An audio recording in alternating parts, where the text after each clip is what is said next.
when it is time for me to do John? Because, yeah, that's the one I'm doing. I was about to say, because Tyrion, I kind of know what's going No, on, but I'm doing John. Are you? Yeah, Cool. that's what Jen Fuck yeah, told that's me. even better. Hell yeah, baby, do it. Do it. Do it. I kind of know what's going on, but I'm doing John.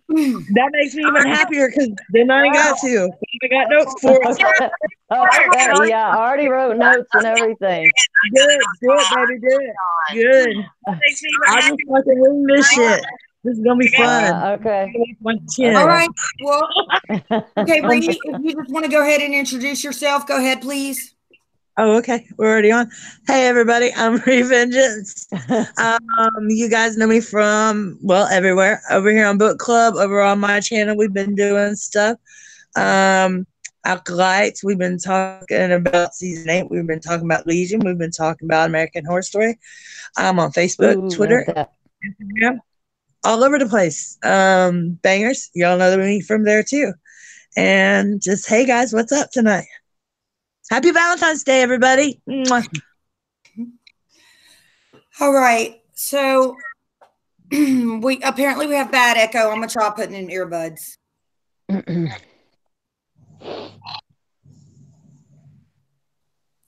Like your hairy. Oh, thank you. I do too. It's cute. Oh.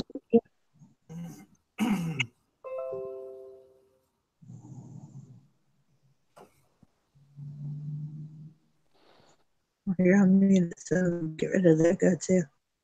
Am I next or is Bran? I don't hear an echo anymore. Here, I'm muted, so get rid of that go too. Am I next or is Bran? You can go ahead, Carrie.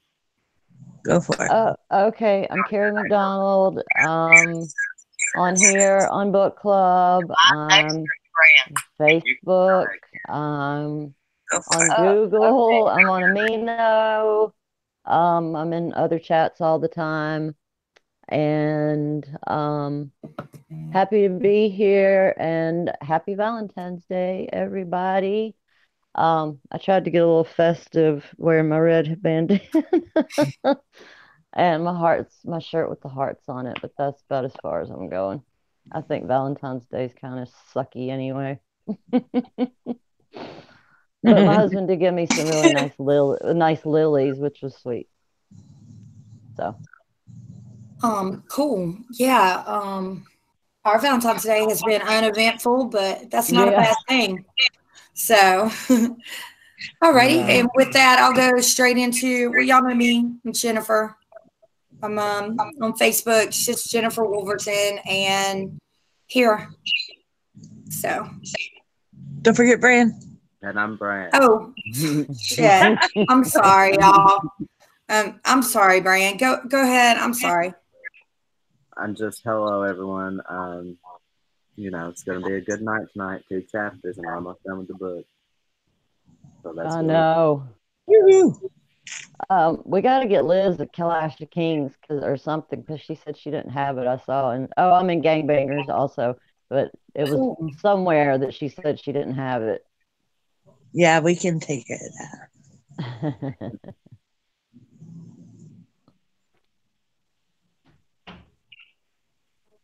I'm coming.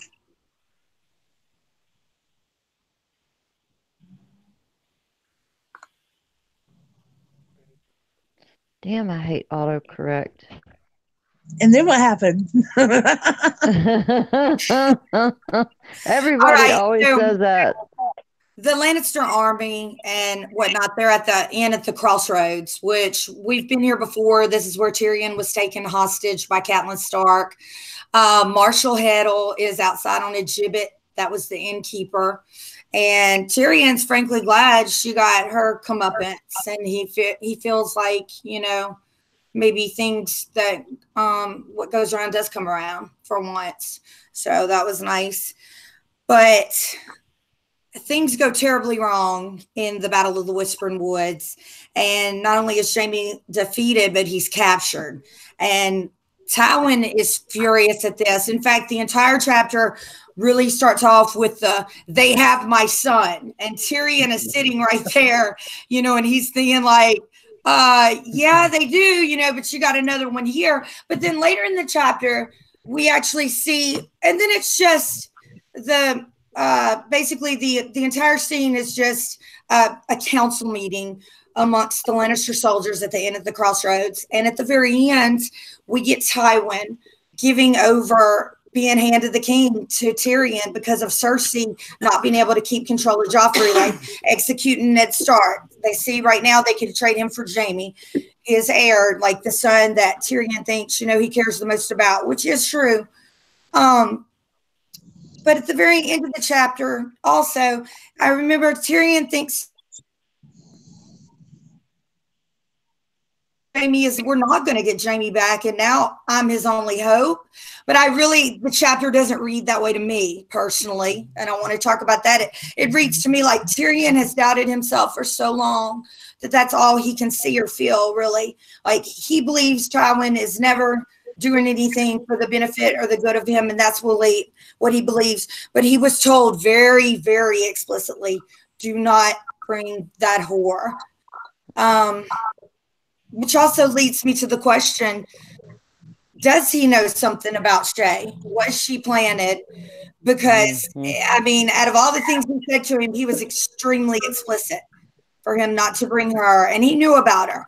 And we knew who he was talking about. That's certainly true. But that's where I find myself with this chapter. What did you guys find to kind of fuss over? I'm wondering about Shay though, because if he tells Tyrion not to bring her, how's she gonna spy on Tyrion for him? If that's what she's there for. It seems like she was planning too, because I mean, come on, look at the whole Jane Westerling thing, and Tywin knows how Tyrion was. We never actually find out who the so-called red-haired knight was that she got stolen from. So whatever. Right. Yeah. And, I mean, if you did want to get to Tyrion's secrets, it seems like the best thing to do would be to infiltrate him with P-Nana, because that is his weakness. Yeah. Exactly. And at this point too, where he sends Tyrion to King's Landing too, especially with the little spy in tow, to get Joffrey, and Cersei kind of underhand. It feels like, because I kind of feel like Tywin is also responsible for Joffrey's death, that he put that in motion. And I feel like that going on there, that's setting the wheels in motion for that. Yeah, that's good. You know, and when Tywin first he offers to give over Tyrion's savages, as he calls them, but his tribesmen, and Tyrion's like, nah, I trust them. I feel like they have my back. I feel somewhat protected with them, and he gets his way, which I think was really smart.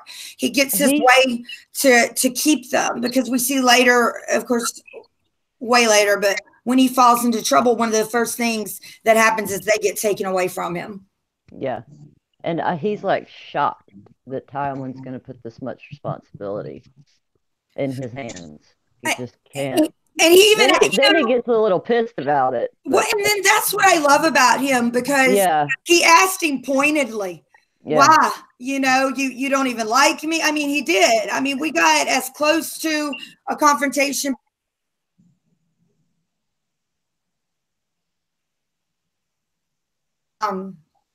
He tells him, because you're my son. And in that moment, when I read this, I believe that's how Tywin felt. Was it because he thought maybe Jaime would die?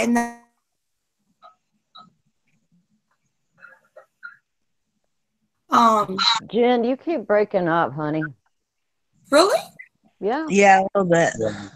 Oh, well, that sucks.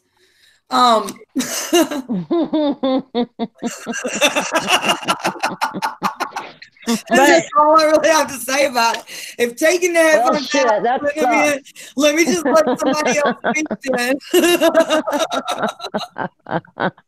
But where he starts off and he says that he has my son, and how he kind of never treats Tyrion like his son. I think because of how he raised him and how he taught him, and he knows his mind. I think he kind of is the only person he trusts as a Lannister and being his son to do this, especially when it concerns Jaime. I agree. Yeah. You know that, and we get to see Tyrion's inner dialogue, and he very much is concerned for his brother. Mad when his brother is questioned by Harry Swift, somebody who he described as a lick spittle, like Mr. Collins in Pride and Prejudice. You know what I mean?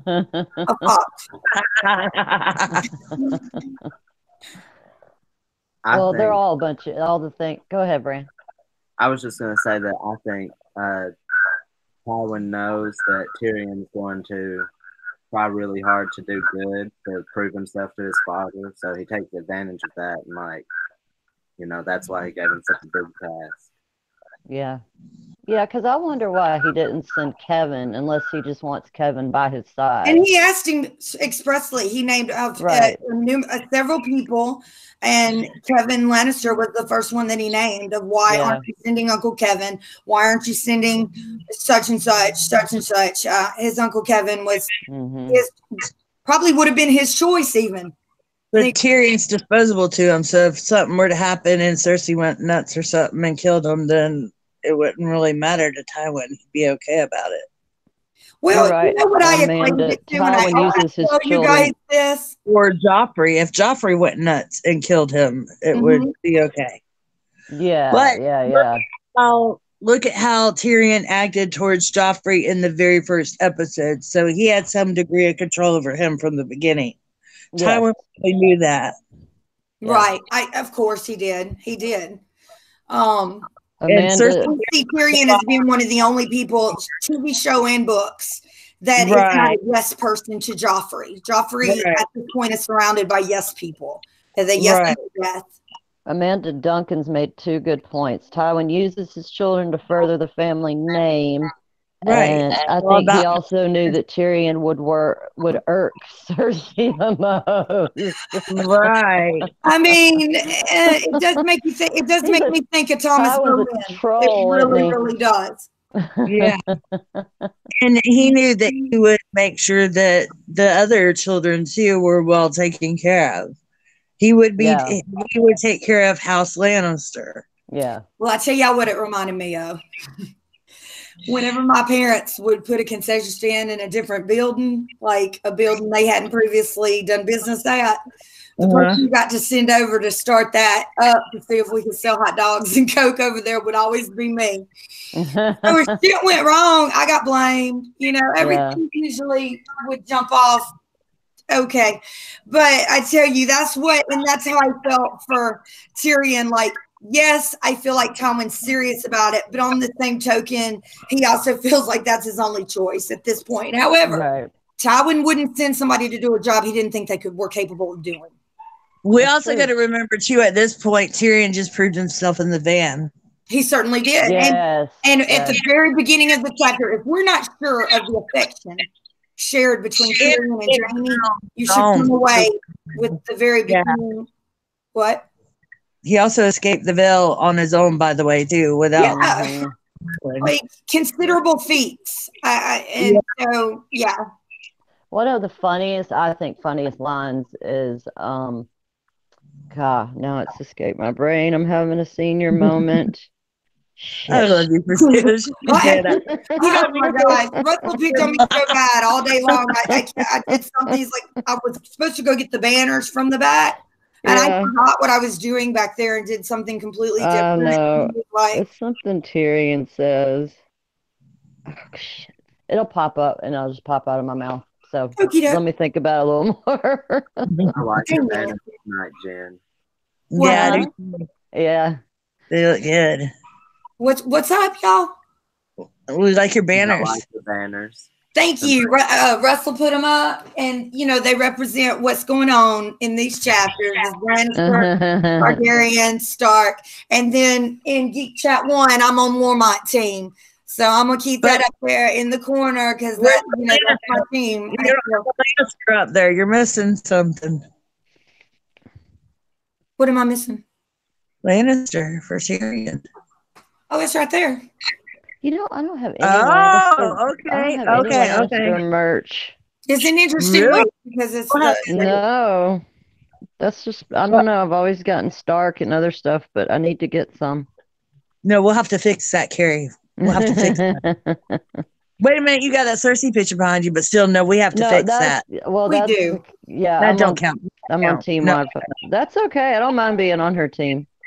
Yeah, no, Cersei rocks. Actually, yeah, no, man, I'm man. That's a cool start hating I on. think that's People a cool start hating team. on I'm her, sorry, but Cersei. What would we do without her? Right, Cersei's the shit, man. I love Cersei. I used to have a cat named Cersei. I know, you told me about that. It's like, ooh, that's a good name for a cat too, especially if she's like a real bitch. Yeah. She always wanted to like run into fires. She was weird. And right, that would be perfect too. Oh. And in this chapter, we also have Tywin. Tywin believes that there is somebody in the small council who is unfaithful. He does think that. Now, is that just the best scenario? I mean, because no, I think he's really seen some leaks or what have you, and has his suspicions. And we see Tyrion get up there later and kind of suss that out. But now, here's a question: is he talking about Varys Littlefinger or somebody else? Well, he specifically named that they made Janice Baelish but he specifically names off the Grand Maester, the venerable Grand Maester, right? Oh no, I was thinking the cockless wonder, Lord Varys, and then he's about Janis Slint. He said he'd use a bloody cleaver instead of a bloody spear. Yeah, Slint don't count for nothing, man. I don't even man. The best part about him is when he gets his head whacked off. Cut off. Yep. When you look back on what he does get fired up about, that's aside from Jaime being captured, that's one of the next things he is most appalled by. That I mean, he lists it off. He's like, between Janos Slint being the new Lord of Harrenhal and letting Barristan Spellman, a knife that lends credence to any man's cause. So, and in the fashion that they did, they'll be our ruin. Shit, we don't got to lose anything over here. It's being lost for us in the capital.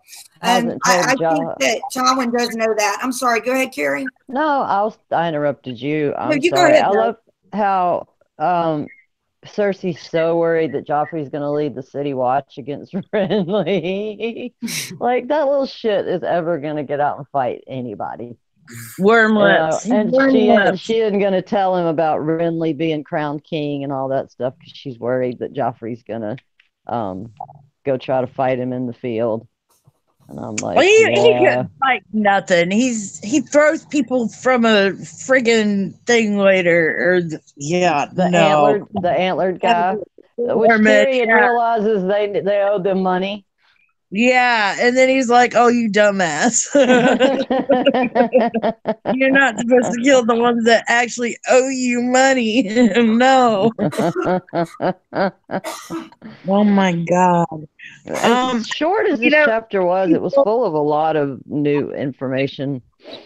Yeah, well, it gets a little bit more descriptive than normal with the bannermen sitting at the table in the council. And they're all idiots. Well, a lot of people may not like Tywin or may not like Lannisters, but Tywin is probably like the smartest man that we encounter overall.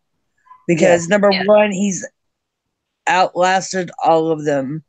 He may be ruthless at times, but sometimes it calls for ruthless measures. You know what I mean? Yeah. For to do what he needs to do, and look at the piece that that was under his reign, basically. Because even, and I'm sorry, but it was under his reign. Even when Aries, it doesn't matter who he was hand for, it was under his reign. You know? Yeah. And some of the best times. Out of here. Hey, Russell, what kind of theory you got for us on Tywin? or any kind of Lannisters? Tywin's no, I don't know. Hey, Russell. Hey, I gotta go. Okay. All right, y'all. I might do a drive-by later, but that's about it for me. Don't let him drive anywhere. No. Ain't nobody driving nowhere. I love his accent. We out of here. Good night. Good night. He's such a nice guy. Happy All right. Valentine's. Happy Valentine's. I'm going to bed by myself. Okay, shit. Good. It's so distracting when he was sitting right there, and the whole time, and I'm just like, I don't want to be a bitch and be like, But that's really how I felt. That's why I come in this back bedroom where it's peace and quiet. Well, what else is there in this chapter? I mean, real quick, I want to say to Mindy, I don't know if you've seen it or not, but there's a Adult Swim Sailor Moon about the different ones that has the Earth one, and it was hilarious. So yeah, sorry, I was reading chat. that's okay. I saw an event for that show, but I don't ever watch it. So I'll find it and post it. What's the name of it again? What, Adult Swim? Oh, Sailor Moon. I have watched that before. Does that have the little I can't do that. the straw hat, little Japanese guy, or is that a different one? I have no idea. They're all Japanese. It's anime. I've heard of it. He wears a straw cap, a straw hat. I don't know that character though. I'm probably thinking that. There's a bunch of different sailors. Is Sailor Moon a pink-haired girl? Yep. Okay, I've seen ads for that. I don't know. I love how River Run is set up with its way of making an army that's attacking it. We get a good description of how the battle went on that. A very good description. Yeah. Yeah. I agree. And I love how Tyrion thinks Gallant, the dude drowned, this is what I thought he was funny that said, is if the Starks need gold, they can just melt down Jaime's armor. When they're all trying to figure out what to do about the situation. Thank you, Antique Gamer. Antique Gamer knows about the Sailor Moon. She said Sailor Moon is yellow hair. The daughter has pink hair. The daughter has pink hair. And then maybe I think Sailor Moon is yellow long haired and her daughter from the future. Okay. From the future, even it's pink hair. Now, but I've heard of a lot of people who watch that, and I would like to check it out. I watch Adult Swim every night. I've probably seen every American Dad, Family Guy, Bob's Burgers, all those shows, but I don't do the anime night because there's none of the shows that I'm really into. So it's kind of hard to know where to start. You know what I mean? I love Korean soap operas. I know that's kind of a weird genre too. But there's all these different weird, and I love Korean soap operas. Korean soap operas feel very 1950s American soap opera. But I saw Conan O'Brien go and do one in Korea. It is absolutely hilarious. But yeah. Okay, Cersei. Cersei is the beta. Hey, dog. I'm sorry for those beta fish. I heard somebody in the chat say, do they do anything? They can't have company, obviously. I've had a couple and they just float there. I mean, that's it. Diner? Feed them. Yeah. Yes. They're real pretty. Yeah. Naomi wanted fish when she was younger, and it's so stinky. So stinky. I told her, no more. It's a lot of work cleaning a fish tank. Who else had fish on the It wasn't a tank, but I had a tank. I had a pretty nice tank. I didn't start that way. It started a little and we upgraded as I got But I mean, it's work. It's work to clean a fish tank about once every twice a month. I used to hate I was out of town and my mom didn't know you had to add water. And so when I got home, it was like this much of like green funk. And I cleaned it and I never could get it to the right balance again. The one that I ever had to clean was a beta, and that was because it was just in a little bowl of water and by itself, and every now and then you just change it to another clean bowl of water. we'd have like a goldfish, but even those rocks were like nasty. She had it for years. I hated cleaning the rocks and having to scrub it, and it was just pain in the ass. We always had them as kids, and they always died. I don't know if Brand. We'll find that we save, and we'll put like a little mark on their back with like something. It doesn't hurt them or anything. It's non-toxic or whatever. And we release them in the pond behind us. That way we can save 34 hours. That's cool. Yeah. That reminds me, in the vet clinic, these dogs, this guy brought in 6 of these white dogs, or 7, and they all looked the same. And he took a Sharpie and wrote number 1, number 2, number 3 on each one of them's head. And they looked like concentration camp, like victims or something. Yeah, it was the craziest thing I've ever seen. Man. And deer and hogs and all kinds of stuff in the woods.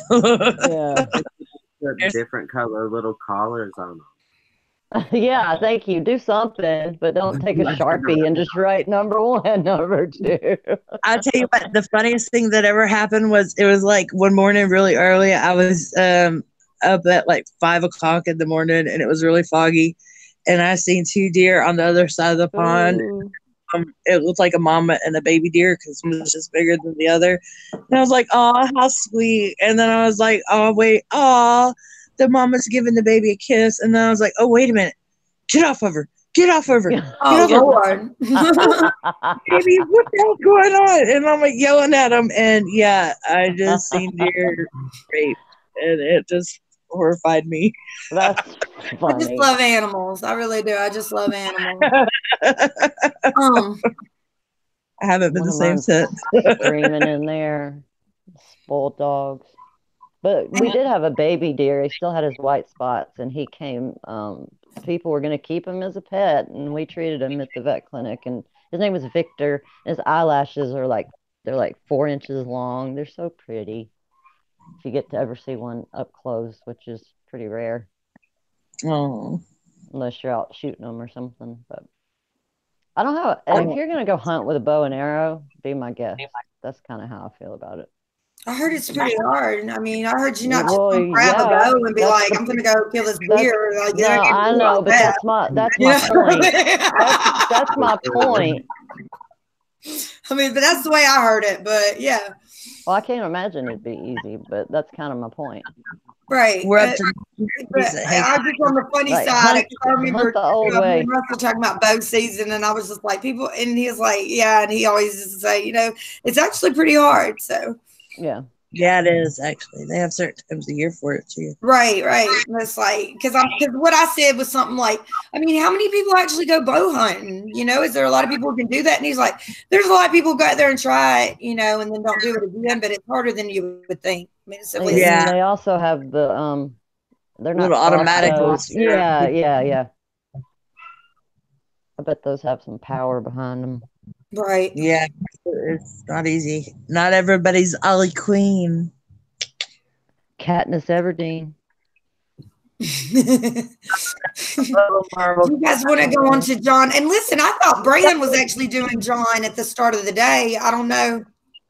I could have sworn last week you said, Carrie, you're doing John next week. Well, then I just consider that just fortune's favor. I just consider that fortune's favor then. I mean, shit, awesome. Hang on. Y'all just talk much until I get back and do that, okay? Just a moment before we do John, okay? Can we do that? That's fine. Okay, I just want to run really quick. Okay. Sorry. Oh, okay. So how was everybody's week? It was all right. pretty normal, really. I want to get a job. Now my family's like, no, wait till after spring break. And I'm like, that's not till the end of March. Because they want to go on. Robert, he wants to take all of his time off, like a whole week off In a spring block. break. He only gets 12 days, and then he's not going to be off at all for Christmas, which leaves all the preparing up to me. And I'm not talking about like food or whatever. I'm talking about like getting the house straightened up and, Right. stuff like that. So he's doing it on spring break and doesn't want to wait until like the summertime or something? No. They're always wanting to go places. They want to go to Gatlinburg, which I haven't been back since we got married. I mean, it does sound nice. Yeah, I was looking at but we something could the other only day. do it. We could do in it for like Gatlinburg. a few days instead of a whole week. It would be super nice. And if you wanted back to, in 20 years. But I see what you're saying though, because it would be super nice during Christmas as well. Yeah. But then it's probably a lot more expensive at Christmas, which is a consideration though. Spring. Yeah. But I've heard it's beautiful up there. And like Russell, the past several years when we've been able to go on a vacation, y'all, Vic's favor rub. I got a bad sinus infection. I can barely breathe. But he is more of I would like to go to the mountains. Y'all know what I mean? And I'm more the one who's like, I want to go to the beach and take me to the sun. beach. And that's where we have been thinking about going because it's, going to some nice mountains, but it's also kind of affordable. Robert and I's anniversary is March 11th, and it was snowing when we got married up there. So you got married in Gatlinburg, Karen? Yeah, I did in Sevier County. I couldn't get into all the wedding preparations and. All right, Ellen, in the chat real quick. Throw it up there. What do you prefer for a vacation? Are you a beach or are you a mountain person? Throw it in here. Ellen Mar says she's beach for her. Beach for me too. I like the mountain. Nancy, beach or mountains for you? Ree, mountains for you. Brand? I live in the mountains. I grew up on the beach. So beach, then. Anyway, anybody that wants to go to the beach, come on down for a visit anytime you want. Amanda Duncan says beach. Wait, no, yeah, beach. Though I do love the mountain area. It's beautiful, and it's not beautiful sand. In a cloud, y'all. It's so surreal. Mandy, in Jamaica, there's a place you can stay on cliffs without any sand. Damn. So that's your dream right there if you don't want any sand. Max says mountain. Sand and Corona, margarita, and more sand. Dog show. Wherever room service is, point me there. Max says shark. I can see dogs sitting in the cabana. We were missing each other, and I'm straight. You couldn't breathe in Breckenridge. I know that's another thing. I had a friend that used to altitude go there. Messes with my sight. To take me 2 or 3 days before my ears to quit ringing. I don't enjoy spending 2 or 3 days with my ears ringing. But it's when I've gone on cruises and come home, I'll be standing in the shower doing something, and it feels like I'm like dipping on a wave. Like I just had a friend he helped a friend sail from somewhere in Texas to over here in Louisiana, a houseboat, because that's what the dude was going to live in. So they went over there and bought it, and he was much more experienced than my friend, and they spent like 9 or 10 days on this. And when he came back, he said for a couple of days he felt like he had vertigo or whatever. And Marty was like that. I don't think you got to meet Marty, Carrie, but yeah, he was no. It took him. I'm friends with her though, I think. Go ahead. What were you finishing something, Jennifer? No, I was done. Oh, okay. All right, I'll do my overview here. Hold on. Oh yeah, do it too. All right, do it. Is that from a movie or is that just a southern thing? It's in general. From what? That's just in general. Okay, that's what I thought. I don't really know what it's from. It's just because. Do it. This is John number 79. Not 79, but 9 in Roman numerals. 9. Listen to me. John is preparing to desert the night's watch and his vows. He gets on a horse to leave with Ghost, and Sam is there begging him to stay. He almost runs Sam over.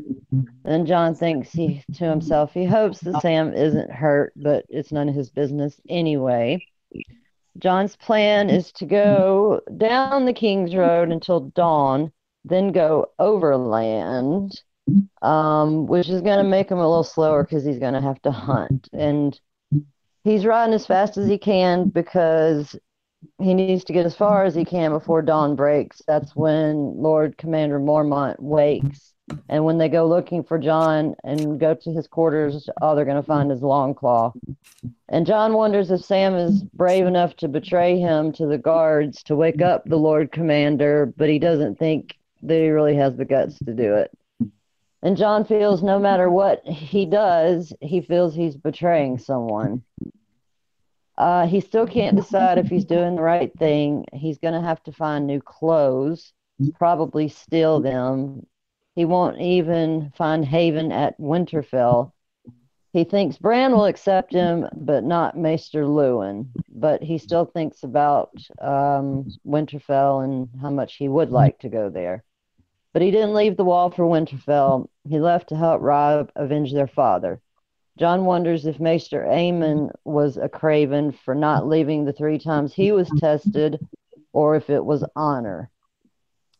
Tyrion Lannister told him once that men can't face hard truths, but Jon is done with denials. He was Jon Snow, bastard and oathbreaker, motherless, friendless, and damned. Wherever he goes, he'll have to live a lie. None of that matters as long as he gets to fight beside Robb. Robb must accept him or else. He's up shit creek. Ghost keeps up with him till Mole's Town, and then about a half a mile after, and then he vanishes. Hey, Moni. Jon slows down once he's well beyond Mole's Town. He hears an animal scream in the forest and starts yelling for Ghost. Jon takes a break to let his horse take a break and to eat. He hears horses, 5 or 6 at least. Turns out to be Pip, Grin, Mathar, Halder, and Toad. They think they heard a horse, and they're about to ride off again when Ghost pounces out and scares Jon's horse. Then they have him immediately surrounded, and he's pretty pissed and threatening to kill them all. They start reciting the Night's Watch vows, and let's see here. I can't read my own writing. Okay. He's ready to kill him, but they don't care. All right. They all got to get back to the wall because dawn is coming. Jon thinks, they can take me back, but I can run off again. Sam is waiting for Jon in the stables. Jon goes to Lord Commander Mormont with his breakfast and beer, and Lord Commander reminds him of 2 things he's told him. One is the things we do the things we love destroy us every time. And also, the hard truths are the ones to hold tight. Mormont knows Jon loves his father and family. Mormont is worried about his own sister, Mage, and her daughters who are fighting with Robb. So the war has touched everyone, even at the wall. He knows Jon left. Maester Aemon told him Jon would, but the old bear says he'd be back. So they've been keeping a watch on him. And he knows Jon left and that his friends honor the ones that brought him back. He tells Jon he hasn't deserted, not yet. They've seen the dead rise. Why does Robb need Jon's help when he has all the North behind him? Does Jon know where his place is? Mormont does. He won't sit meekly by and not find out what's happening with the wildlings, the others, and whatever else is out there. And he means to find Benjen dead or alive. He thinks Jon and Ghost were sent there for a reason. Mormont is leading the watch in full force beyond the wall. Jon is thrilled to go beyond the wall. Mormont reminds him that custom decrees Jon is his squire, so he can't worry about Jon just running off at any night and deserting him. and he asked Jon, "Are you a man of the Night's Watch or a bastard playing at war?" Jon takes a deep breath, says his sorries to his family, except Sansa, and tells the Lord Commander, "I'll stay. I won't run. I'm your man." Awesome. I have a question. Well done. Hey, Moni G, how are you doing? Hey, Moni. Hey, I have to take my glasses off to read. This is a Valentine present indeed, and I know it's hard for you when it's the school year, but it's so good to have you though when you can be here. I know. Hooray! I'm back. Guess who's back? Guess who's back? We missed you, honey. I miss you too. I'm trying. And then of course I lost because I have a total Moni rigged thing happening here. So Lord knows I can't be responsible. Huh. I love that. Can't be held responsible for my actions. Well, Happy Valentine's Day. Some more Kool-Aid, but y'all. Well, you know what? Or what kind of Kool-Aid you get? Hold me tighter. No, that's what I was just thinking, Rhee. We're so bad. We're so bad. I was thinking about some Kool-Aid the other day. Yeah, I like the. Oh my gosh, I'm rewatching. Sorry, this is off the topic. Arrested Development, very very funny show. It's I always wanted to watch that. I love William H. Macy. The boy, he's older. He's hilarious. Anyways, he gets his mom's box of wine and he thinks it's like an adult drink box. It's like the first time he gets wasted, but it's hilarious. I've done that before. Not with the whole box. When I was 15, I took 8 shots of vodka and ended up waking up on the bathroom floor of my parents' house with. I had missed the toilet, let's just say. And my mom, she's like, "Carrie, what have you been eating? Carrie. And I'm like, "Nothing." And she's like, "What have you been drinking?" "Vodka." And to this day, I still don't like vodka. Okay, and that was very similar story. 30 years ago. Very similar story, but it's with oh my gosh. My parents were going to Pizza Hut. I don't know why me and my 2 friends thought that was a great time to get shit-faced drunk, you know? I have a similar story, but it's with, I think, that rum 151, and I guess that's why to this day as well, I hate rum, usually in all forms. Oh, I like rum. Occasionally, I'll have a pina colada, like mixed, like we had when you were down, but other than that, I don't like Malibu rum. I don't want a rum and Coke. I don't want rum and punch. I don't want rum punch. I can't get too rum because I had such a terrible hangover. I don't like Jaeger, but I drank some Jaeger after a bottle of Golden Schlager, and it just wasn't. Oh my Lord! So which one can you not drink, Jaeger or Goldschlager? Well, that's Jaeger. It's just no. It's something. What is that? What is a Goldschlager? The black cigarette. The two of them together, though, it's a drink. What is it? Or it's a shooter? Oh no, it wasn't a drink. I just drank a bottle of one, and then I decided, shit, I'm out of liquor. It's there. I was always the one in the back seat going, pull over whenever we'd go out drinking at night. Okay, that reminds me of one of my favorite movies. My alcohol. If you need to puke in this. I think everybody's had that one experience with something they got drunk on one that they can no longer drink because even smelling it makes you like. I like tequila. I like tequila. This uncle I worked for that was a perv. He drank Wild Turkey all the time. It'll make you gobble on his breath. I can't stand the smell of that shit. Yeah, it's pretty good. I had sorry. I think I threw you guys all off. Ooh, which by the way, I'm like drinking something fruity. No, we was already thrown off. I was already thrown off. And I'm wearing my foghorn leghorn. I don't know if y'all can see that. Wild turkey. Oh my god. I'm the only one who admit it. This is flamingo. Anyways, did anybody think I had a few thoughts with this Jon chapter. I was about to say the cold dead breath and then the full moon, giant shadow, immense and black. You guys are so good with your moon. Yeah, and then it was talking. Rhee was going to bring that up. Face pale and round as the moon behind him. Yeah, and Sam's face is like going to haunt my nightmares when it said it was big and pale as the moon. Yeah.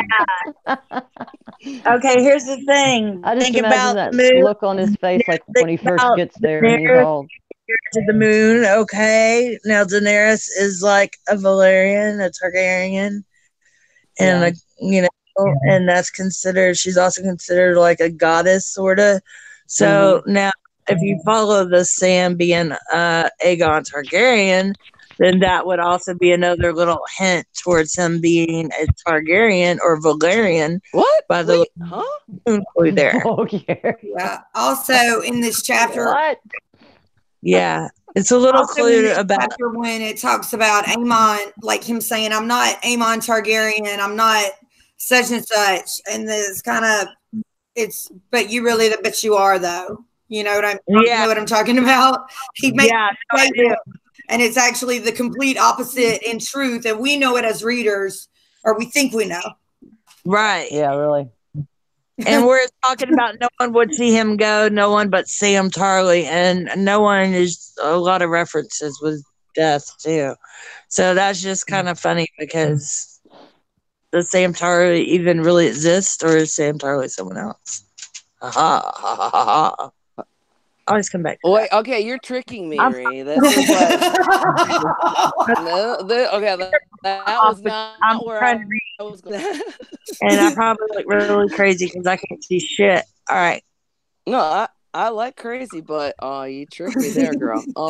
Wait, go over the Sam is Aegon Targaryen theory, please, Rhee. Can you run over the point, I guess, of that theory, which is not my theory. I don't know whose it is. Okay, I originally heard it on Gemma's channel on Secrets of the Citadel when she was posting just people that send her their theories, like just her fans, whatever. And it was a guy named Bonds that first posted it. That was the first time I seen it. And then I was actually going through a reread of Jon chapters, and then I went through just a reread in general. And it fits, and then it fits more the more I watch it or read it and stuff. And I could even see them where they could do it on the show, but I don't think they will. But it seems to fit that Sam would be the real Aegon Targaryen. What? Yeah, because especially with the Faceless Men, it would explain what they're doing and why they go where they go. Because I'm keeping you up all night so you can break that down for me, because you just blew my little mind. I get what she's saying, but I've never heard that theory. But that's an interesting theory. There's a lot of dragon references to him. Jon would be his brother, so the brother references are kind of like a double thing going there. There's a lot of, like I said, the moon, just a little milk moon, just different Targaryen references going on there. He's just like Rhaegar, but he is half Dornish, so that would explain his hair color and all.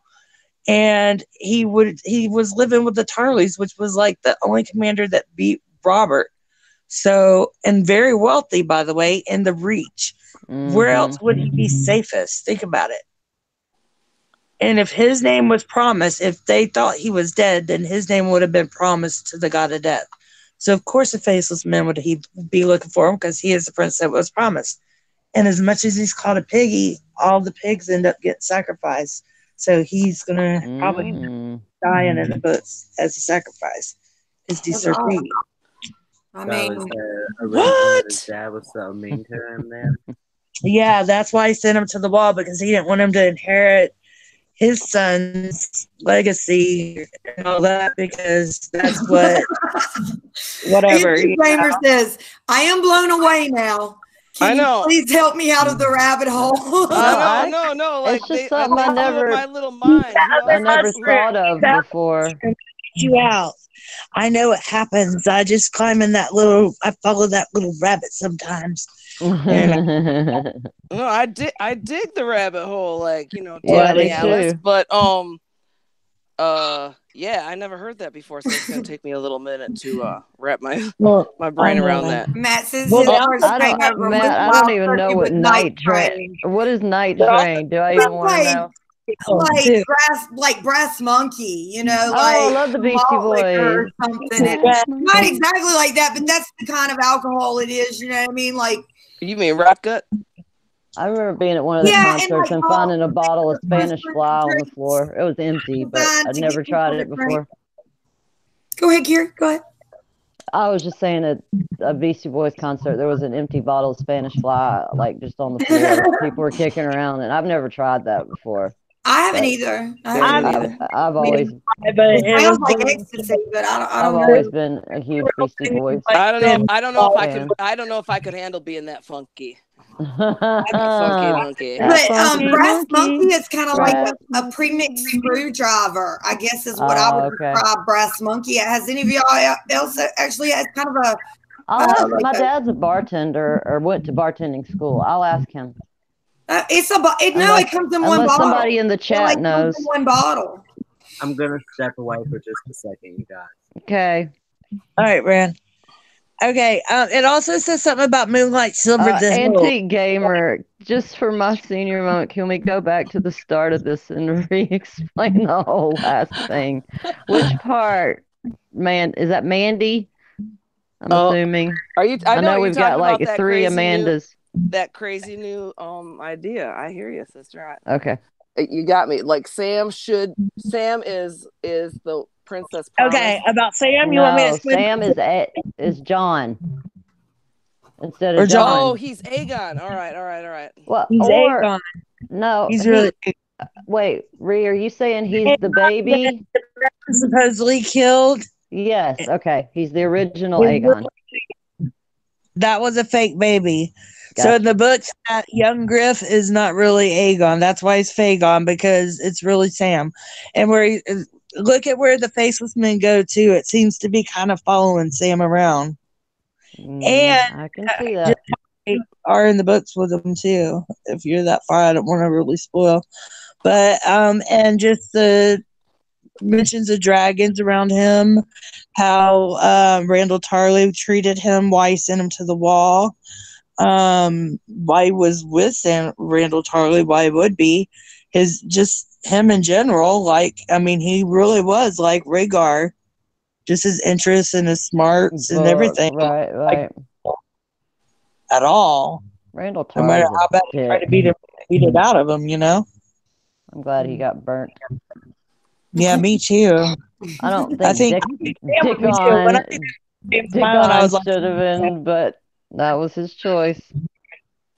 Okay. Yeah. She's Amanda. Okay. Wait. Okay. Okay, what really strikes things... Oh, go ahead, Rhee. Or Moni. Oh, I just... well, when I was hearing all that, and I actually did take notes, imagine that. It was, how... wait, no, that's Tyrion. I'm like, wait, y'all did Tyrion. Sorry, I was tardy. That's I can say that because I'm a teacher. I always say potty, and Naomi gets mad. My Amanda Duncan says she just doesn't see that Randall Tarley would treat the crown prince that poorly. Well, what about this though? He's not to really give up hope that anything's ever going to come of that to begin with. Maybe. Kind of what Rhee or maybe what y'all were saying. Like he didn't want him to be over his own son, and it really seemed like there wasn't ever anything going to jump off about that. So if he didn't but to be a proper ruler, he would send him to the wall, because who is there really left to say that he is who he is anymore?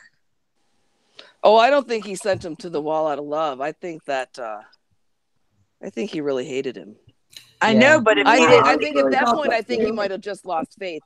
With that theory, do you think? Then I think he lost faith. Like, it doesn't matter. Targaryens are never going to rule. Robert's dead. Right. He says he's loyal, but then what? Look at how he flopped on Olenna. Yeah, he's kind of, I don't know.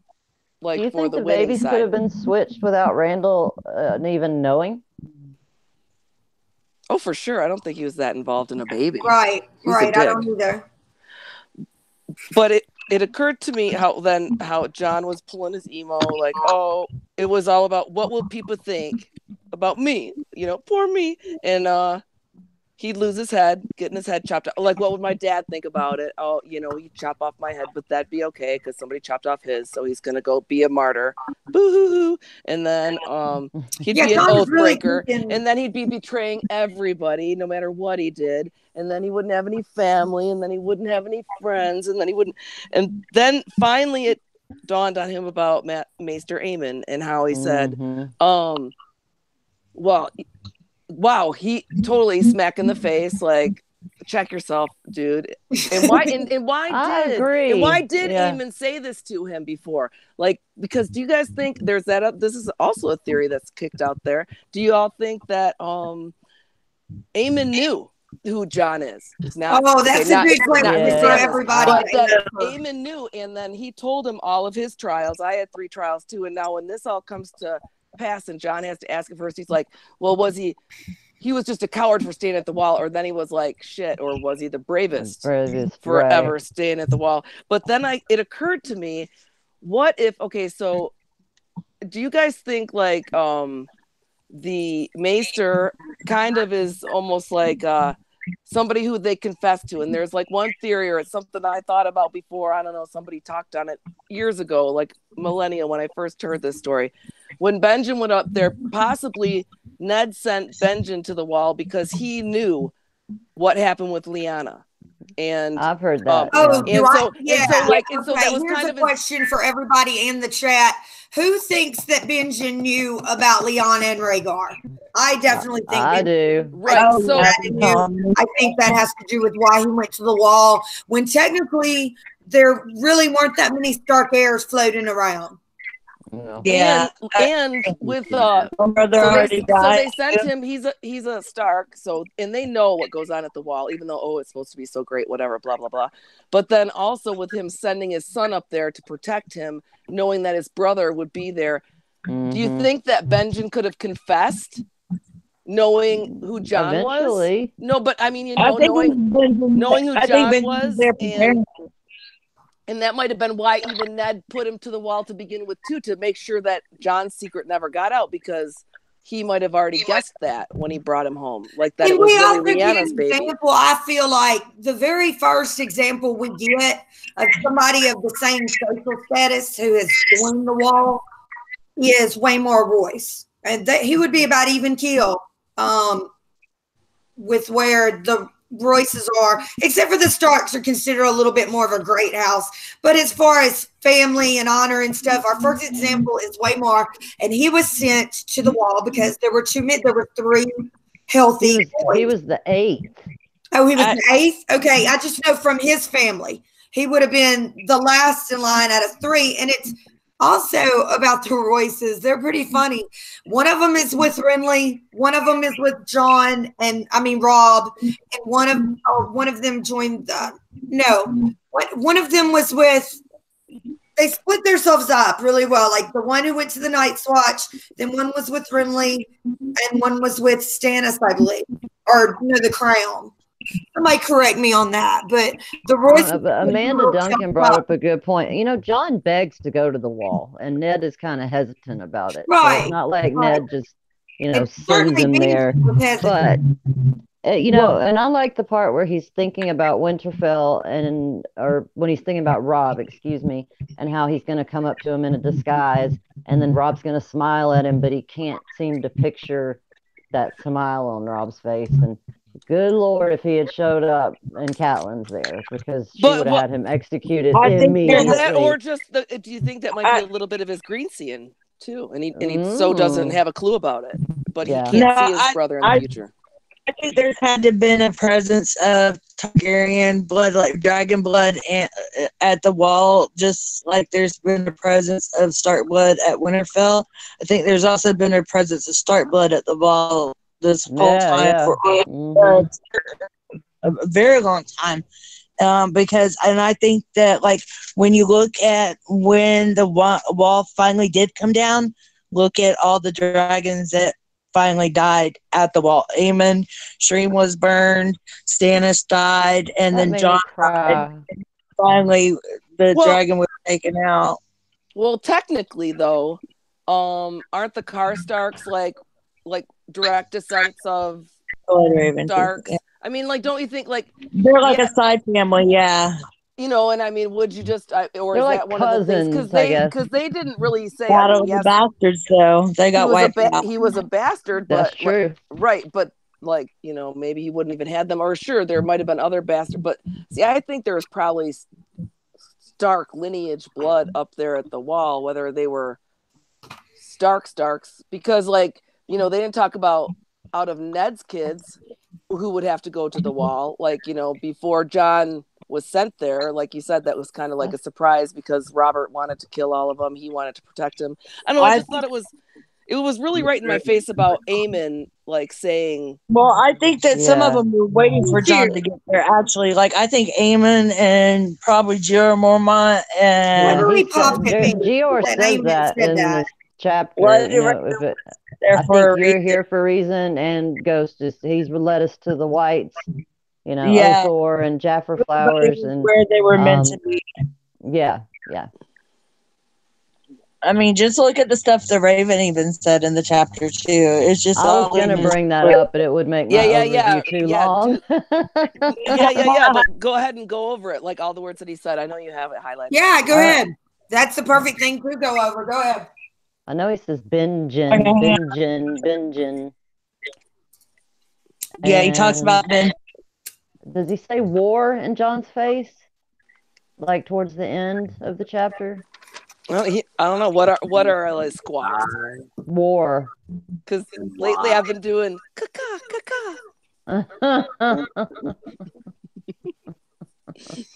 That's from Arrested Development too, dude.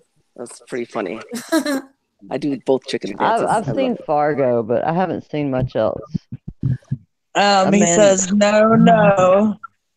Wait, so no what? Wait, so like, does anybody have written out? I didn't have it written out. Bran, you're no, I don't think we do. Everybody in the chat. Q&A. Like, I don't think we have it pinned down just later in life. Isn't that the impression we get? Well, I know he's eating Mormont's breakfast, so... And then the Raven died, the Raven cried. Or live, I hope. And he said not deserted tonight on the morrow or the fortnight from now. He was talking to him, calling him a boy. Okay, so wait, he said die? Boy? Yep. Something else that I want to bring up, he was talking about the wall. And that his father being dead, that he came back and we see him dead, and that the two of them had seen him back dead, you know. And he said to him, with your brother in his field with all his powers behind him, got plenty of lords with more men than the Night's Watch. Why do you have a pumpkin in your pocket to do magic up your sword? So I thought it was funny because he was talking about a grumpkin in his pocket, and he mentioned magicking up his sword. I did love that Grumpkin reference. I have it. That's the only Cersei, and then Tyrion I think says it once too, right? About Grumpkin. Right, but he's talking about magicking up his sword. So that was, and he said about the cold winds rising and the shadows lengthen. And you think that refers to Tyrion, or just another similarity? Well, we hear shadows lengthening and long shadows with Jon a lot too. Oh, we did hear war, and we heard Benjen right before we heard that. And then when he confronts Jon about taking his midnight ride, and Jon says, "Oh, you know," and the Raven starts going, "No." First one I said, yeah. Oh, I'm sorry, honey. Yeah, that was a no, yeah. Oh, not I thought you meant like N-O. Yeah, that's what I thought. Oh, yeah, no, I was meaning like no. And they said, and then he said, war. And they said, why? Oh, not die. Why? We are totally mishearing everything you said, Rhee. He said die and why. Oh, what? I was going to say both. Okay, good, because I was listening to the audiobook. So, And yeah, that was whenever Jorah got all Lord Commander badass and was like, "We're going out after him." Yeah. Mm-hmm. So and everybody here is in agreement that Raven really is Blood Raven, right? Yes. You know, I kind of wonder at this point if it, because I was always of the mind that it was, Bran. but then I wonder if maybe it is either Bran or Benjen. I don't know if Benjen could. Maybe. Well, we don't. He's a Stark. Maybe. Not Cold Hand. So where is he? And it does talk about Benjen, and we ain't seen him yet. That's true. And he is a Stark child. That's what I was saying. He is a Stark, even though we don't know of it in like Ned's generation. They never talk about. Well, no, spoken about. But to think about that. If all of his children are wargs, it has to come from somewhere. Well, I think that he is, and I think that was, if anybody wants to talk smack about what a shitty dad is, I think not teaching his kids about that makes him shitty, not like his other stuff. What if you know? What teaching his kids about what? About the green site, warging. about warging, green the site. Like it was all just having... tossed off. It was all just tossed off as, oh, that's old man stories. You know, that's BS. Don't believe that. And Maester Aemon was like, oh, those are the old ways. And like as their dad, as like the North remembers BS. You got to teach your kids that, unless you think that all of your history was a bunch of bullshit. Really? I mean, I don't know. You guys tell me. Old man is like the smartest one. You're right back, guys. Rare to. Amen to that. What brand, my sweet?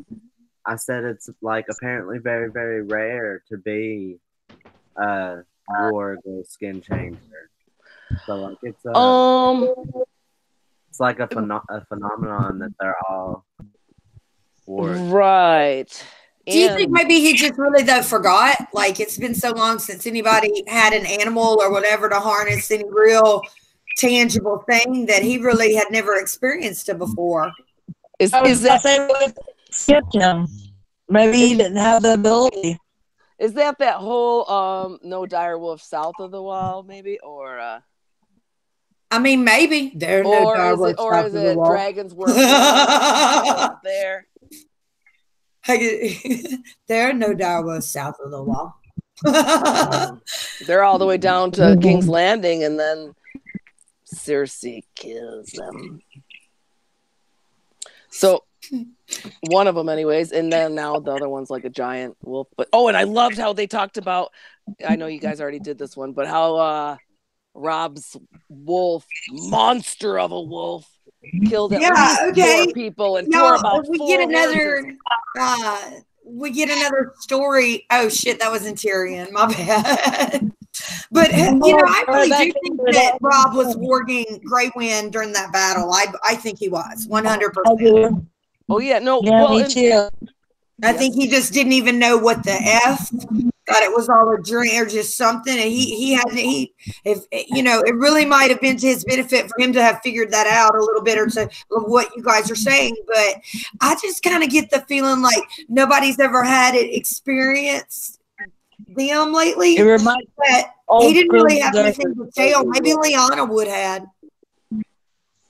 See, I think watching Lyanna, they said how she was such a badass on her horse. See, I think that they did. But that's just me, and I know it's really rare. I realize that. She was part horse, so they described her as that. Like into her horses and stuff. And think about they said the same thing about her brother Brandon.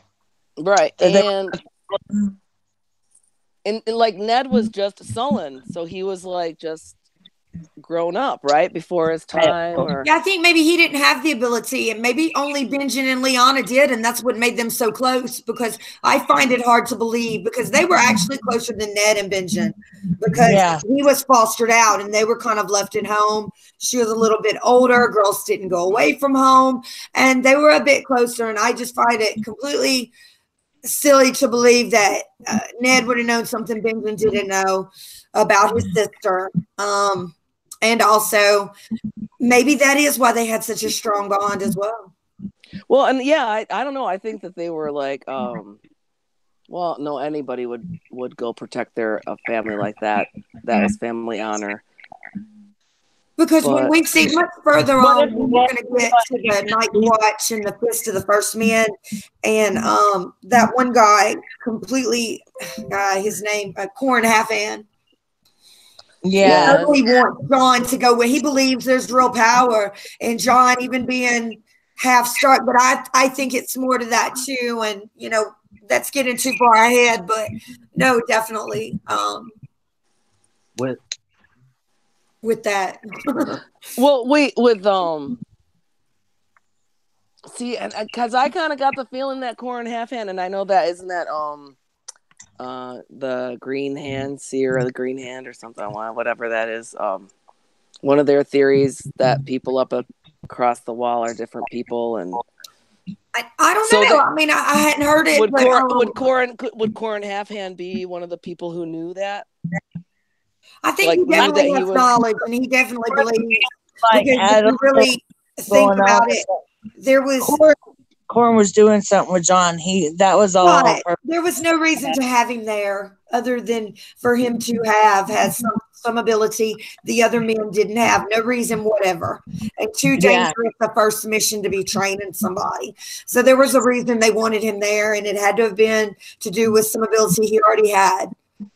Or that he was supposed to protect him too. Like he couldn't have him go off and become one of those. So he wanted to keep him with him. And he felt that the safest version was to get him infiltrated with the wildlings, because they knew him and Mormont the entire time know something is up. They're not Cersei and the rest of, you have to remember, like the Landing thinks, whatever. But doesn't Cersei suspect also? Like, I think that's going. Don't you think she ever thought what? Like, wasn't it kind of with her confrontation with Ned? Like, and what about your bastard? And I mean, she implied maybe it was a Dane, but who knows? I mean, the rumors were flying. I forgot about that, but she certainly does. When she questions, him, like, who are you to judge me? She brings up the fact that, rumor has it, that you did it with O'Shardane, basically, right up in his face. So, but he was unmoved by that, and but if she suspected that Jon could be king, like just being a girl, I'm just saying, who knows, man? It's just like, I think Robert was oblivious. I honestly do, and I think Robert would have killed him if he knew, but I think the rest of the kingdom, their tongues were all wagging about who was who and what was what. Just like Queen of Thorns saying that, and I don't know if that's a book or just TV at this point, about make sure you tell Cersei that I killed her kid. It's just get that last at this point, but but you know what I mean. So like people were guessing, like, oh, by the way, I know that he was your kid, Jeffrey was your kid, but I wasn't going to let my granddaughter marry that monster. Right. You know what I mean? And it was make sure you know. Like, some of so these people know this the shit. worst effing kept secrets in the world, basically. Right, and you can guess, but you can at least suggest, and also just see how somebody takes. That was actually a pretty big rumor. That a Shardane rumor, it must have been, because that's the only one Catelyn ever heard. But Robert's kids, that Cersei's kids weren't, that they were all bastards or incest. Wasn't that kind of like a big thing around? I don't think it was. I don't think so. I think it was. I think it was definitely a big rumor, and I thought so. That later doesn't Stannis like tell everybody? Yeah. For sure. Every lord in the realm. Yeah, you have them go around to the different ports and read it off of. No, he specifically sends that out. Yeah, and I know you guys did that with the last one with every castle. Well, I don't know if in the books Ned's never got there, but I don't think in the show it did. Yes. Did it get there in the books? But or was no, that I don't guy think it has caught? yet. And Shireen supposedly Patchface and what's the crazy ass mama's name? I almost forgot it. I don't know, crazy ass mama. Celeste. Thank you. So yeah, the Florent crazy bitch. Yeah, Patchface and hers kid is who Shireen really is. That's what they retaliate with. The only time I've cried during Game of Thrones was Shireen being burned. Really? Mm-hmm. People think that Shireen is Patchface's kid. I've never heard that. Say that Here's again? Here's the thing, though. I think it was kind of a kindness because look at the horrible mother and life that she had because of her horrible mother in that tower. I think it was kind of kindness. That's why Shireen don't make me so sad. Her father did tell her, he loved her and is not ashamed of her. And then until I need you. Davos. So Davos was the part that made me sad about it. Yeah. I felt sad for him, but that was it. But I know you guys did Tyrion already, and I came in tardy. But man, I loved the part that Tywin was all like, yeah, Tyrion, you're capable. Go do it. That I think that showed Tywin's real affection for him. Like the other things were just to be mean when he would lash out. But then there was something else I was bringing back to this discussion with everybody knowing it was with the kids. With Renly getting married. So that was just like he was just like and then when Tyrion threw the glass down, that was my favorite part of that chapter. And he was just like, and it was almost like a light bulb moment. Like his dad was like, "Oh, duh, yeah, I need you to go down there because Joffrey is an idiot. Like finally, my son gets it. Like he's always gotten it, but he always had Jaime for that brief moment in time. He thought, I might not get my Jaime back. It pisses Tyrion. We were talking about that. It pisses Tyrion off.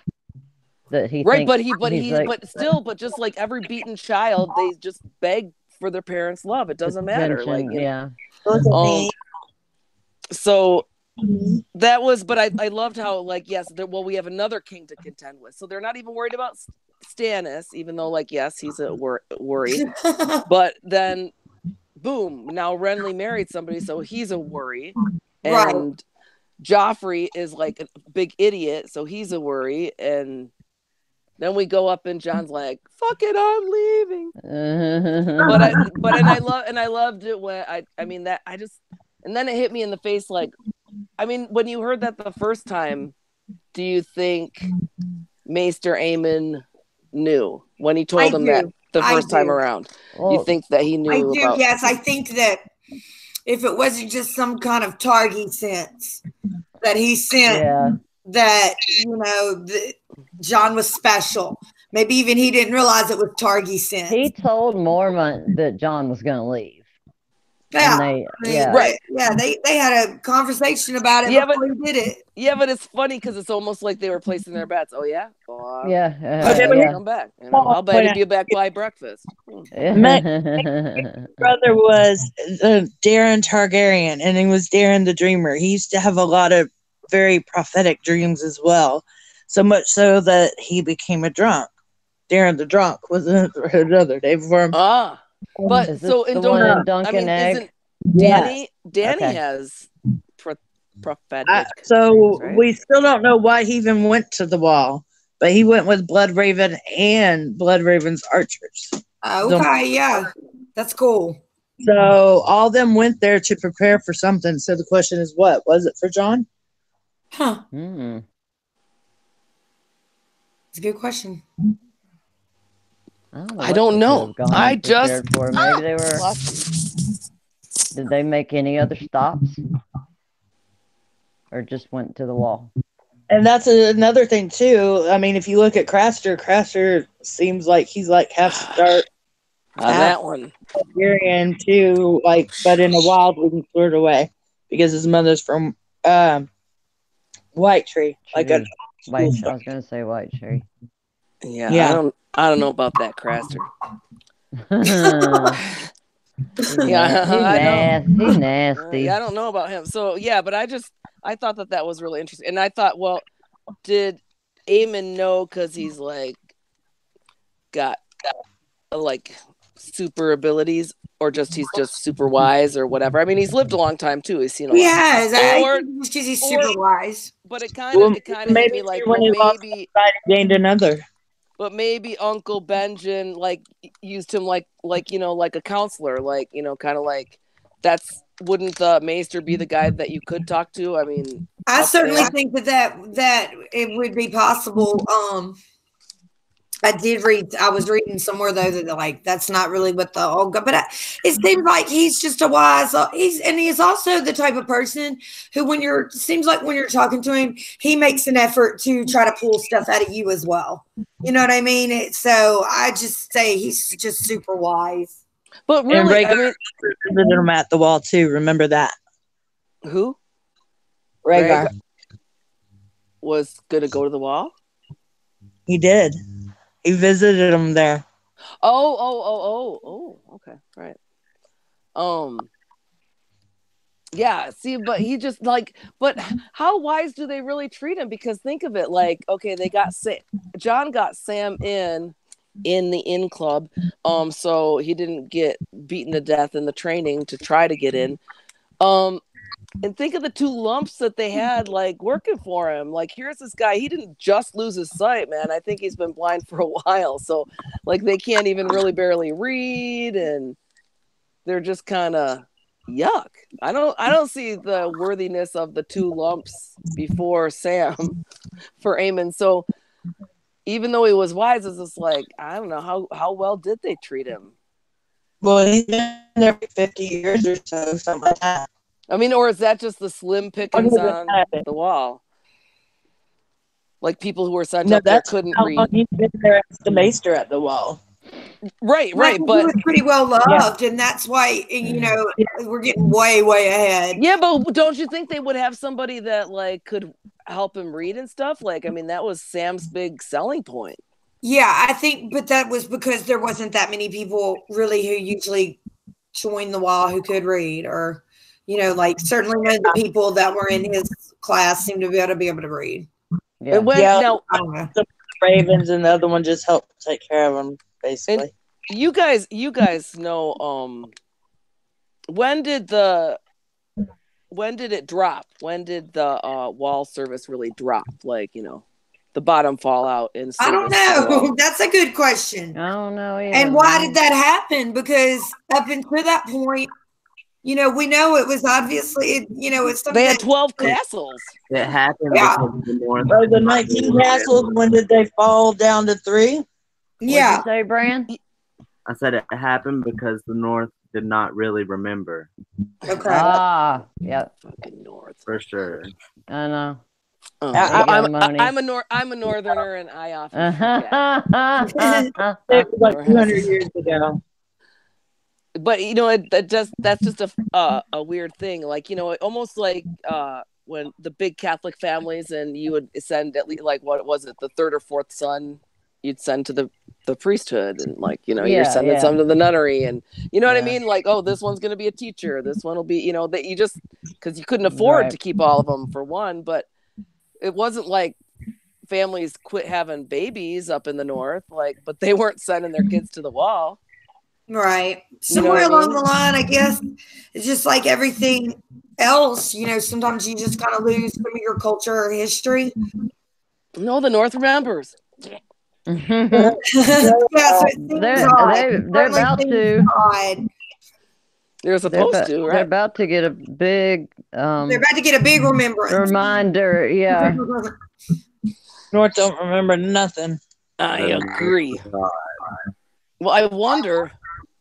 I mean, you guys have probably already talked about this before, about the sneakers, about what's coming up, but what the heck, man? What's going to happen? Is the wall going to be totally down, or is it just going to be that part? Is Tormund going to be alive? I don't know. You guys are peeves. I think Tormund's alive. Huh? I think Tormund's alive. How? I hope.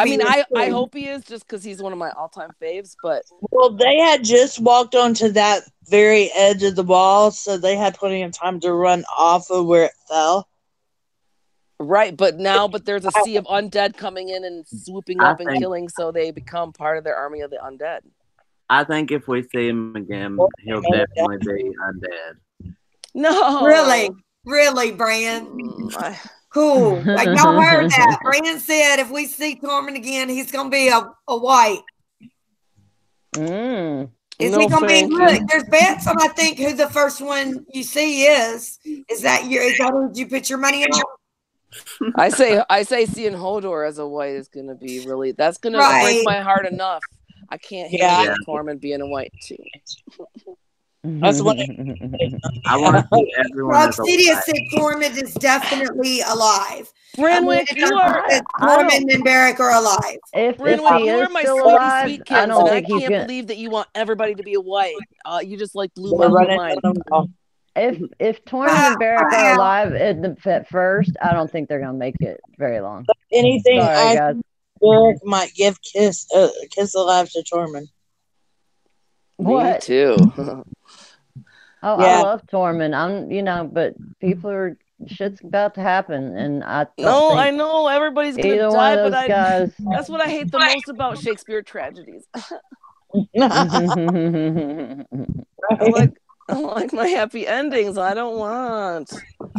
seriously, how did I get sucked into this story? It's not gonna be happy. I can't believe it's last season. They killed Ned. I know it's sad if you think about it, and it's gonna be sad letting go of something you've been. I don't know the way you get anxious every year. That's all gone. So I know it'll be. And when I'm getting used to from today, it's besides February being short a couple of days, it's like 2 months, right? 2 months. Yeah, and that's another. Going to the con after. What? And Sam's gonna be there. Oh gosh, I know. I am I'm there for Sam more than Jamie. It's so expensive, but I would do it. Yeah. It's breaking my heart. Bradley, John Bradley. That's his first acting gig ever. Game of Thrones. I saw him in this weird version of the Borgias over on Netflix. That was I can't explain it, but if y'all seen it, y'all know what I'm talking about.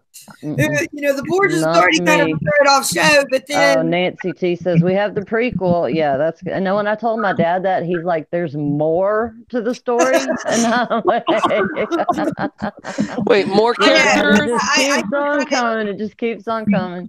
My dad I try to get him to watch book club. My mom's just like, "What?" And my dad's like, "I have no idea what y'all are talking about." So.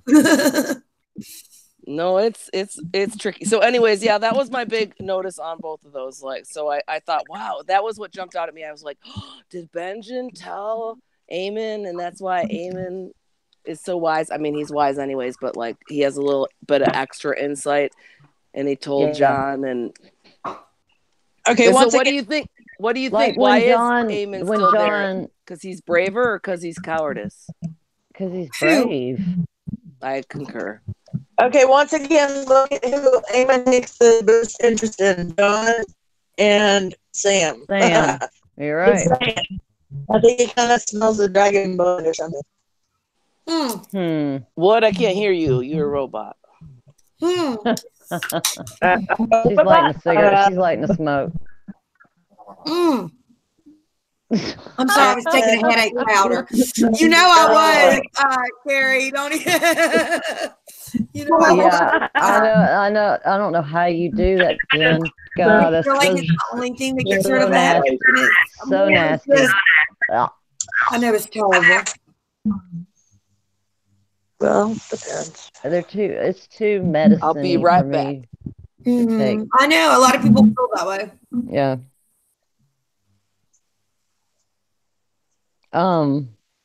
Jon does. Have y'all talked about Jon realizing now this is it? Like once he realizes this is it, he's gonna have to steal clothes. He's gonna have to stand on the sidelines. Y'all did go over all that. Yeah. Well, I mean, we touched on it, but I think that's one of the big things to take away from this is that he was thinking so unclearly before literally the people. What Jon needed at this moment was he needed somebody's shoulder to cry on. But Jon's tough. He's been getting by his whole life really without many shoulders to cry on. But he really needs one this time, and he gets it in his in Sam and company. And we're very lucky because he really is. He's just not even letting himself see the way things are because what he's threatening to kill all of them. He knows he's going to have to live as an outcast the rest of his life. He doesn't think that his dad would be accepting of him or Rob. Really, he pictures the deserter that they beheaded, Will, from the prologue. So he knows what he's doing. Like it's not the right thing to do, and kind of shuts his brain down. And this is just the one time in his life he really needed somebody to be there for him, and thank God they were. And I think that is what Aemon and Mormont noticed. And the way Jon is like trying to, he pulls, unsheathes his sword or whatever, and tries to, and acts like he's going to kill Pip. And I think Pip's the main one he goes after with the sword, but like he's like really gonna do anything, and they don't buy it. They don't buy it either. So can't tell that none of his friends. Well, he needs somebody to talk him out of it. Go ahead, Ree. I'm on mute. Seven of his friends were surrounding him. Thank you. And I went through Ree and I only counted 5 names. Me too, but it said 7. So yeah, I know. I know. I was like, what the hell? Where are the other 2 names? But yeah, you're That's right. Interesting though. Yeah. That they don't name 2 people, but there are 2 other people there. Yeah. And then Pip grabs. That could be any other 2 people. Well, I thought one was Sam, but I guess that's show. It was Gran and Pip. No, he's surrounded by 7 dudes, but it only names Mathar, Pip, Grin, Halder, and Toad. Yep. Yeah, but Sam he just stood in his way, but he didn't go after him with him, right? No, he just hung out in the stables. Yeah, and it was talking about like south of Motown that they surrounded him. Yeah, that's when Ghost took off, and then is that Dornish beer? It is. It's my favorite Dornish prince. I found a flower today that I brought home because Robert got me some lilies. There's a story behind it. And just live down there. I have to go to the restroom. I'll be right back. I want to live down there. And it's there. not an A&W? Where do you? What is that Dornish beer really? It's Oberon with the sunshine, and it's pretty tasty. If you get it in the bar, they'll give it to you with a little orange. But it has an orange taste. Yeah, it's delicious. Good. Yes, brought to you by I know, and they're not my sponsor. But if somebody we're gonna do the store and saying that's all, folks. I think this is tomorrow. I think it's the NA. Why? What's tomorrow? Next day.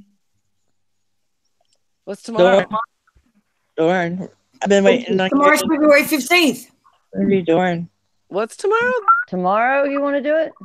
Maybe if you want. You want to do it tomorrow? What's tomorrow? What time? Oh, a Dorn stream. We'll see whatever. Anytime tomorrow. Right. An Oberon party? Will it have pictures? Yeah, we're going to do Dorn. We've been waiting to do Dorn. Yeah. Okay. We just had something going on. Rhees' birthday Monday. And then we had a concert.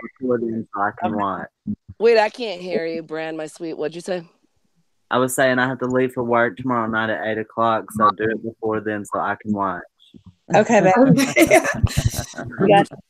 Real quick Q&A here from Antique Gamer. Hey, girl. Okay. Is it better? Y'all, my phone went off. I'm sorry. Is it better that Ned did not tell his kids the truth so the kids could discover the past in an unbiased way relating to Jon and Green Sing and warging? Hell no. I think. Wait. I gotta understand that again, huh? So they can kind of either find out about it or not find out about it, but come into it of their own volition and of their own. I think they should have better understanding of it.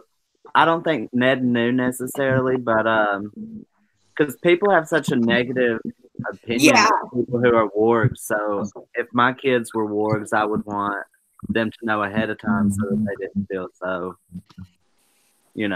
out of place once they find out. I think Ned could hear the trees though. Yeah, I think he could too. I think some kind of, but definitely I notice what we do get is that as far as, all the lords that worship the old gods and even the Starks, the people who seem to, be the most religious would be the Rhees. Yeah. Yeah. But why do you say that? Why? With the children though. I think the children still live among them. Me too. But why do you say that, Jen? Why do you think they're the most religious? Because of their vow? No. Because they have the most knowledge of the religion itself, or of the ways, the old ways. It seems like, and the warding and all those things, and the green thing, and they are openly talking about it and admitting to it. When it honestly seems like something maybe that you would keep to yourself if you could. It just occurred to me when you said that maybe. Perhaps, whereas I was just saying I consider that a fault of Ned Stark, but because he didn't marry a Northerner, they were making new alliances, and so he married a Tully, a fish. So she didn't have, but I mean, normally the Starks married people who worship the old gods, right? Like, right? No, right. So. And usually, like, I know my girlfriend broke this down for me. I had never heard this before, but so she was brought up Jewish, and it goes by the mother. So yeah. So like the mother raises the children when they're young in her faith. So even though he had a Godswood, they all knew like that's what they did in the North, but all the kids were raised with the seven. That's true. So, like, I mean, maybe that is part of their disadvantage. Because Arya preferred the old gods. Yeah. And so did Robb. And they of, even Sansa said she came to the Godswood every day and prayed. Right. But that's also, can you see, like, it's a kind of a mom and dad thing, too. They knew both. Right. And Caitlin always proclaims she believes in both. I think she just doesn't feel as comfortable in the worship of it. But they were also schooled by Maester Aemon, who totally wrote off the old gods. Yeah. Like how was Shireen's education would have been completely different than the Starks and the Tullys, because her mom was in that crazy cult. You know what I mean? And they here's something I want to bring up about Catelyn being their mother. Now, she has. Wait, this is going to be a bunch of love. I know how you love her. Oh, I hate it, but that's beside the point. I think people that say they like Catelyn just want to start a fight just for the hell of it. No, that's not true. See any redeeming qualities. And she didn't do what she was supposed to do, and she messed up a bunch of stuff because of it. But that's neither here nor there right now. The point is, she had wet blood, and that wet blood that she brought into this is a big part of why her children got what they got. Okay, wait. So tell me the history of the Went. All right. You can't just open that you can't just give me a peek inside Pandora's box. Okay, I'm into it a little bit. Okay. Harrenhal. All right. For all that, let's just, okay, and it's the Lothsteins and all those, okay? Yeah. Think about Harrenhal, all right? That's Harrenhal, right on. Yeah, okay. Think about the chick that supposedly bathed herself in blood to stay young looking. Ooh, Mad Danielle Lothston. Yep. Sounds familiar, right? Okay. Now we also have like this mysterious chick from Fire and Blood that's Aemond with a D. Baby mama that's been around, and she's around 40.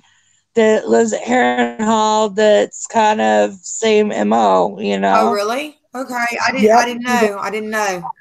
She does the same stuff, and she's supposedly been like a wet nurse for a few people and ever been pregnant a few times, but no one's ever seen her baby or whatever before. She's very Melisandre too. But okay, aside from their blood and them, but then you got the giant bats going on and the stealing children. Doesn't necessarily have to mean like actual children, but when I hear children, think children. Wait, okay, so wait, and was the this giant bat in Blood Raven's cave too? Was this the Wentz? Was she the blood bathing chick in Harrenhal? Or that wasn't anything to do with anything? No, that's actually like her mother or something. Like a grandmother? Yeah, something like that. I think it was her mom. Okay, but like we don't really know that. That's just rumors, right? Like, not necessarily. We don't know that's rumors because there was ones there that did that before her. That was facts now that we know. Well, facts, history facts, Ree. Come on, like well, fire and blood facts. You know? Well, okay, because you're reading that book. All right. But I'm saying, like by the time it gets to this generation, this is all shit that's been written, right? Right. And they're reading it from like second, third hand accounts, like much like our Bible and shit like that. The generations past. Same with, I mean, like, you know, so okay, in your prequel that you're reading, what about like the flayed people? So are they really wearing skins? They have special blood from the Tully side because of not the Tullys, but okay. And you know what? I believe that as well. I believe that Went blood and that Loathston blood. Yeah, there's something to that, and that makes them not only super Starks, but they get an extra little bump of something special to them because of that. Was Loathston the one that painted herself with blood? In Blood Raven's cave, the giant bats. And it was at one point that she called upon, she was like riding them or whatever, when she went to fight with Blood Raven at one point. I think it was in one of the duck and eggs or whatever. Was she the one that covered? Oh yeah, that was Loathston. So that was her mother, maternal side, the Wentz. Yeah. Okay. Not Loathston, Went. Went. Same bloodline. Yeah. Same bloodline. Yeah, that's what I'm saying. God, there's and they both formerly held their seats had both been Harrenhal, right? Yep. Free? Yep. Both okay. That's why that connection it makes the Stark Tully Rivers kind of little mix there. It really does. Right, which is why it kind of connects with Alice Rivers, who was Aemon One Eyes. It's like the Blackwoods. It seems like used to connect really well with the Targaryens. Or whatever.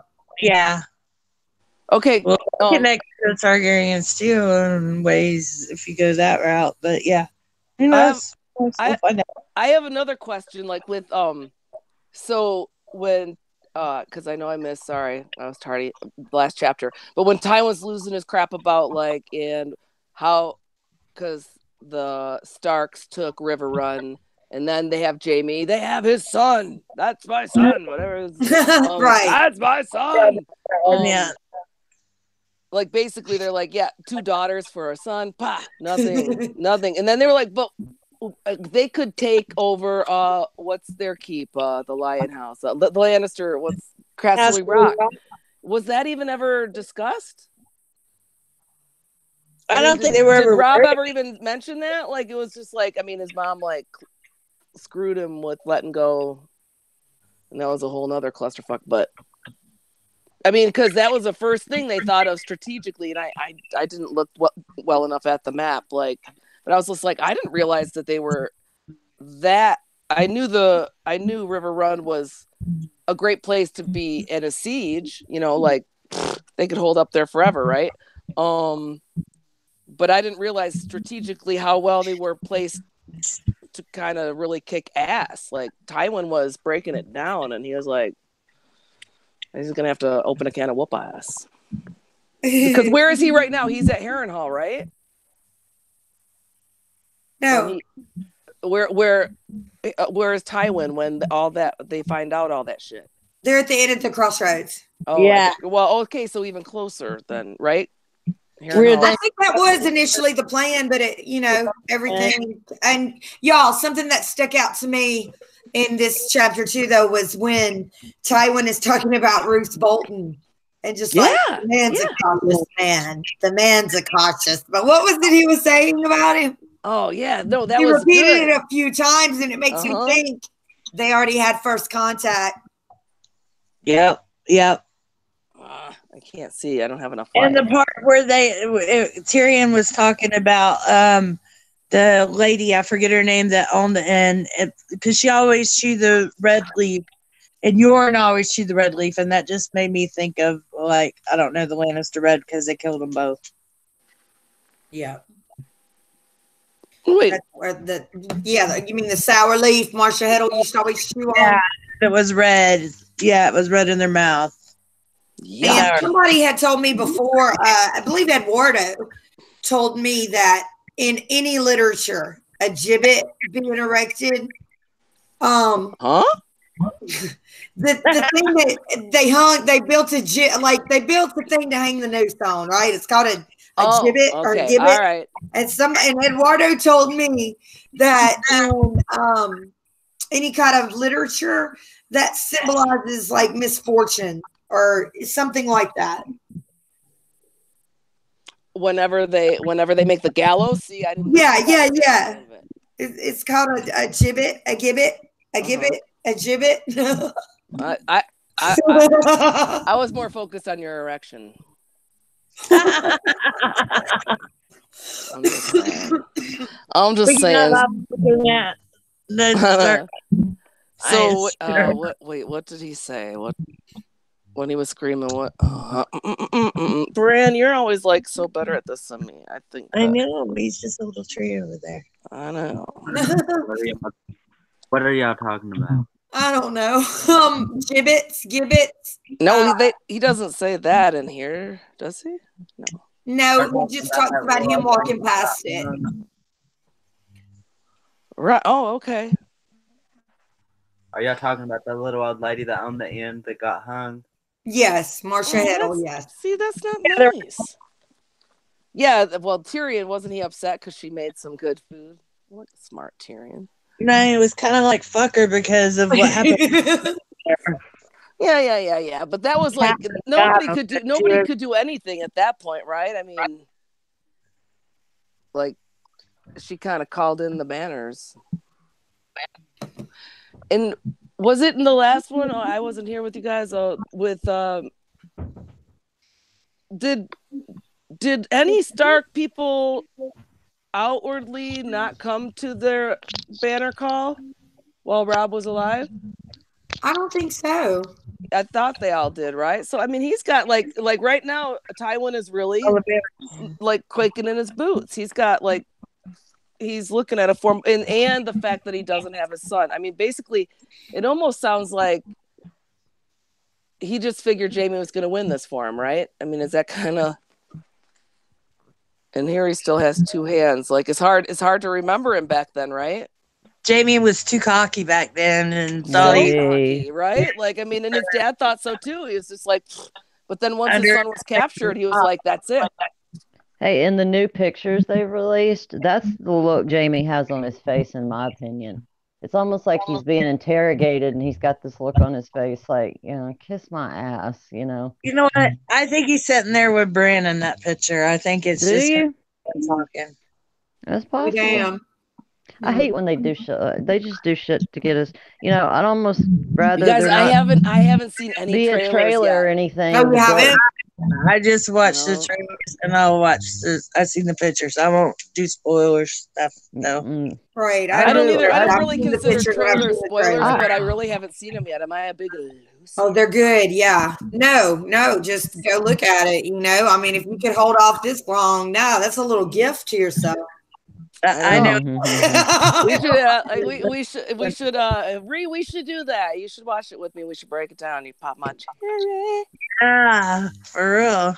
All right, y'all. Well, it's getting towards that 10 o'clock hour, and we only go 2 10 hours. o'clock. Of course, we know people, you know, my phone's have about real to stuff die. going on, and they need to No. Oh, I forgot to do. But let me say this. Next week, we've got chapter 71. It's Catelyn. Which Catelyn is it, Brian? The last one. Yeah, number 71. 1171. Okay, Catelyn 11, chapter 71, and this is the first to last. Yeah, first, Brian. Next to last. Yes. Yep, and then it's Daenerys. So, Catelyn. None of my books have covers on them. And then we'll be through a book, you guys, and we're gonna have a little celebration. And you know what, guys? I'm not sure though that I'm feeling the Catelyn hate, and then like what is it about? It changes. It changes. Loving the unlovable. I can't help it. She makes you wishy-washy in your thinking. Yeah. Wow. Yeah. It's been so long since I've heard her be that mean to emo that I'm over it. Like at this point, I'm like, ugh, if that's how he acted around his whole life, I would have been like, ugh. She's the reason. She's the damn reason John had to go to the wall. Or maybe she sent him because he was such a damn emo, pain in her ass. Like every time she looked at him, oh, God, dang oh, woe is me. Maybe she's what made him emo, though. I'd be emo too. Oh, maybe. Oh my God, you need to go over there to the cat fight one and like. Well, you know what? Yeah, I saw truth that. Truth is, if y'all were like loving on her, I'd be like, what? I know. She's not that lovable. No, I just can't do it. I'd rather like cheer for her sisters than her. Well, thank you. Oh, you know what? Let's give some shout outs to Amanda Duncan, Nancy T. I saw a dog in here, dog show earlier. Antique Gamer, Branwick, Lady Wolverton. Yes, Revengeance. Revengeance. Who else? Oh, Matt Base, Matt. Shark bait, ooh ha ha. Maybe Hilton was in here or is in here. Well, Christian Garcia, L Red Sox fan. Hello. Yeah. Got her out. She's really nice. OTPA, good to see you, my friend. Yeah, what's up, Dave? Yeah, hey David, and yes, Terry T. Christian Garcia. Shark Run. Good night, dog. Thanks for coming. Yeah, thanks for coming by, y'all. Hey, yeah, you have a good night too. Shark. Happy Valentine's Day, everybody. I've been there. If you're not having the best day because it is Valentine's Day, go buy yourself something. Fuck it. Oh, yeah. If that's the way you're feeling, go right up there to Walgreens and buy yourself a damn box of chocolates. All Robert and I do is like give each other a card. If you feel left out, just do for yourself. And that card was $5.47 freaking cents at Walmart. And I'm like, geez. Hello, Antique Gamer. Who else? Good night, Amanda. Amanda Duncan said, "Yep, self-love, baby." All right. 523 earlier. It sounds like you had a really nice evening. You and Sadie and your dad. You gotta Rhapsody. You gotta live it, like leave us like That's all, folks. Yeah. Okay,